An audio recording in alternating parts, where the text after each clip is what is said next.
तो नेटफ्लिक्स की तरफ से वन पीस का लाइव एक्शन एडेप्टेशन अपने 8 एपिसोड के साथ आ चुका है, जो कवर करता है लॉन्ग पार्क तक का आर्क। और मैं कहूंगा कि सीरीज बुरी नहीं थी। मैं बहुत ही ज्यादा स्पेक्टिकल था इस सीरीज को लेकर के, और मैं बहुत ज्यादा जजमेंटल था। लेकिन ओवरऑल ये 8 एपिसोड की सीरीज देखने के बाद मुझे लगा कि हाँ, कई सारी कमियां हैं, लेकिन काफी चीजें आने वाले सीजन के साथ ये सुधार सकते हैं। ओवरऑल जो वाइब थी पूरी इस सीरीज की, वो मुझे काफी अच्छी लगी, और मुझे लगा कि वो जेन्युइनली ट्राई कर रहे हैं। इवन दो ये सीरीज उसी स्टूडियो ने बनाई है जिस स्टूडियो ने काउबॉय बीबॉप बनाया है, और उस कारण की वजह से मैं और ज्यादा टेंशन में था कि इन लोग हक देंगे, क्योंकि काउबॉय बीबॉप इतनी घटिया सीरीज थी कि मैं 2 एपिसोड से ज्यादा सहन नहीं कर पाया उस सीरीज को। और अच्छा हुआ वो कैंसिल हो गई, लेकिन मैं नहीं चाहता कि वन पीस का जो ये लाइव एक्शन है ये भी कैंसिल हो जाए, क्योंकि मुझे जेन्युइनली ये सीरीज अच्छी लगी।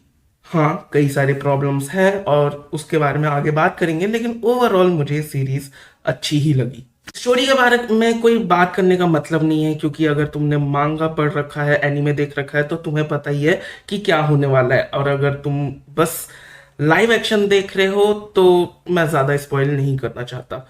तो बात करते हैं कास्टिंग की। ओवरऑल मुझे कास्टिंग वगैरह सब सही लगा, एक्सेप्ट फॉर शैंक्स। मुझे शैंक्स कास्टिंग वाइज अच्छा नहीं लगा। और दूसरी कास्टिंग मुझे जो सही नहीं लगी वो थी सांजी की। सांजी का जो एक्टर है वो एज सांजी मुझे उतना इम्प्रेसिव नहीं लगा। इसका कारण ये भी हो सकता है कि सांजी का जो कैरेक्टर लाइव एक्शन में लिखा गया है वो बहुत ज्यादा सटल कर दिया गया है।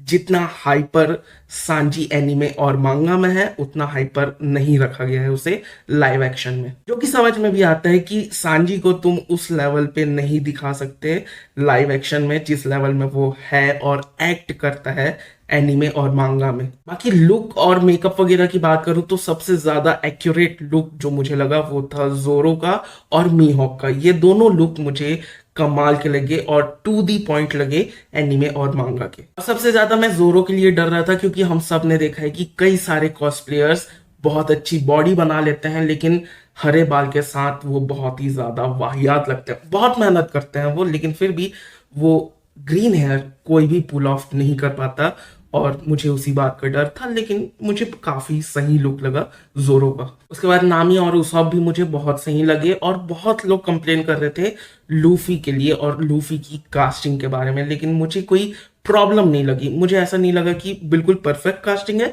लेकिन ऐसा भी मुझे नहीं लगा कि यार किसे ही बना दिया है, जो कि सैंक्स और सांजी के केस में मुझे लग रहा था। उसके बाद स्टोरी से ज्यादा मैं स्क्रीन प्ले पे बात करूं तो स्क्रीन प्ले में काफी चीजें बदल दी गई हैं। काफी ज्यादा नहीं, लेकिन कुछ चीजें, कुछ प्लॉट पॉइंट्स बदल दिए गए हैं।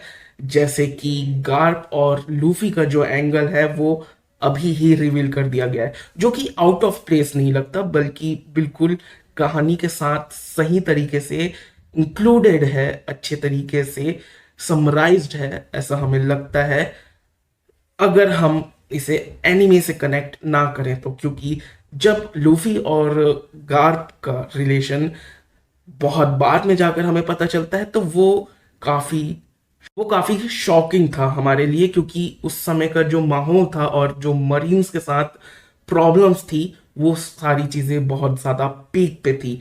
इस वजह से वो और ज्यादा हमें सरप्राइज करता है। लेकिन मैं समझ सकता हूं कि स्क्रीन प्ले में इस सीजन 1 में ये डालना क्यों जरूरी था, ये मुझे समझ में आता है। और स्क्रीन प्ले वाइज वो सही से जा भी रहा है। ऐसा नहीं है कि बिल्कुल ही अचानक से रिवील कर दिया गया है, बल्कि काफी ग्रेजुअली उसे बिल्डअप किया जा रहा था। और उसके बाद कई सारे कैरेक्टर्स को बस निकाल दिया गया है, उनके प्लॉट्स निकाल दिए गए हैं, उनके कैरेक्टर को ही पूरी कहानी से ही हटा दिया गया है।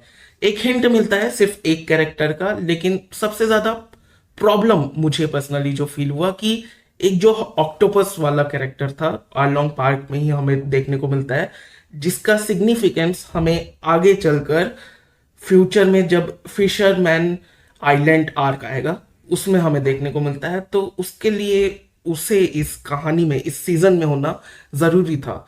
आर्लोंग पार्क में, मुझे ऐसा लगा कम से कम। लेकिन देखते हैं वो कैसे हैंडल करेंगे फ्यूचर में इसे। तो अब आते हैं उन कंप्लेंट्स पे जो मुझे इस सीरीज से है। तो सबसे पहले प्रोडक्शन डिजाइन इतना चीप लगता है कई सारे शॉट्स में, कई सारी जगह की हमें लगता है कि हम कोई फैन मेड मूवी देख रहे हैं, जबकि इतना पैसा फूका गया है, लाइक 80 मिलियन डॉलर्स पर एपिसोड, समथिंग लाइक दैट। और उसके बाद हमें जोरो की तलवार ऐसे रबड़ की तरह मुड़ती हुई दिख रही है, एक्शन सीन्स में उसकी तलवारें लटक रही हैं। लाइक इतना चीप क्यों दिख रहा है?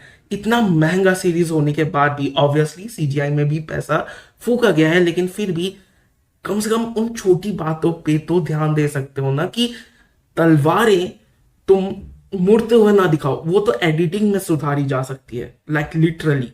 और ऐसी ही कई जगह हमें देखने को मिलता है जो कि अगर मैं बोलने जाऊंगा तुम बोलोगे कि नीट पिक कर रहा है, लेकिन वो इतनी ऑब्वियस होती है स्क्रीन पे कि तुम इग्नोर नहीं कर पाते हो। उसके बाद एक्शन सीक्वेंसेस, कई जगह एक्शन सीक्वेंसेस बहुत कमाल के हैं और हम एक्साइट हो जाते हैं, लेकिन उसके बाद बहुत ही इंपॉर्टेंट एक्शन सीक्वेंसेस आते हैं, जैसे कि जोरो वर्सेस मी हॉक। वो बहुत ही ग्रैंड लेवल का फाइट सीन था, तुम वो कैप्चर लाइव एक्शन में नहीं कर पाए हो। हालांकि जो मीहॉक का इंट्रोडक्शन सीन था वो मुझे बहुत पसंद आया, लेकिन जो जोरो और मीहॉक का जो सबसे ज्यादा इंपॉर्टेंट सीन था मेरे लिए कम से कम, वो बहुत ही ज्यादा इंपॉर्टेंट टर्निंग पॉइंट था जोरो की लाइफ के लिए। तो वो मुझे लगता है और ज्यादा एपिक एक्शन सीन होना चाहिए था। लेकिन ये सारी वो चीजें हैं जो शायद आने वाले 1 या 2 सीजन में हमें और बेहतर होते हुए दिख सकती हैं। इनके अलावा मुझे ज्यादा कोई प्रॉब्लम देखने को नहीं मिली। मुझे पर्सनली कम से कम काउबॉय भी बहुत जितना बुरा हाल तो बिल्कुल नहीं था। ये सीरीज में कमियां हैं, लेकिन ये सीरीज बुरी बिल्कुल नहीं है। बाकी ये थे मेरे ओपिनियंस, तुम अपने ओपिनियंस नीचे कमेंट सेक्शन में लिख सकते हो। और इसी के साथ मिलते हैं अगले वीडियो में, तब तक के लिए बाय। और सब्सक्राइब करो क्योंकि सब्सक्राइब करना बहुत जरूरी है। Okay bye.